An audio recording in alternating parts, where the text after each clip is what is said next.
Letters to the man I was. Letter number 2. She couldn't hear what I wasn't brave enough to say. You wanted her to understand your silence, to read between the pauses, to see your pain without you naming it. But here's the truth. She couldn't hear what you weren't brave enough to say. You hinted at needing help. You dropped clues in the form of tired eyes and broken promises.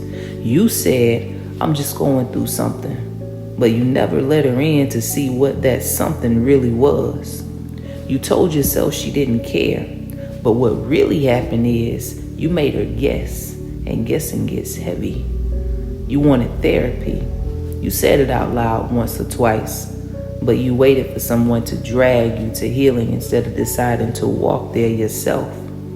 You wanted to be known, but you were terrified of being seen. So instead of vulnerability, you gave her confusion. Instead of softness, you gave her silence. And then you resented her for not decoding the language you never taught her to speak. This letter isn't about blame, it's about ownership.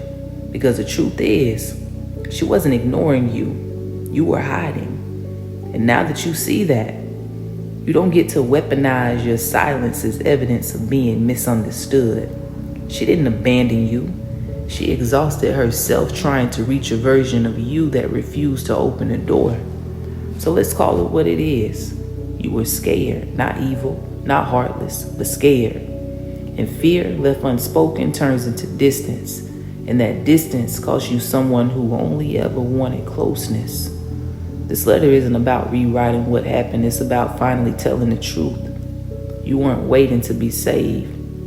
You were waiting to feel worthy of saving.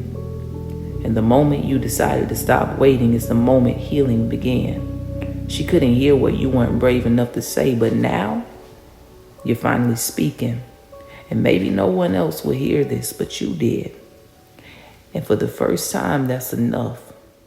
Sit with it.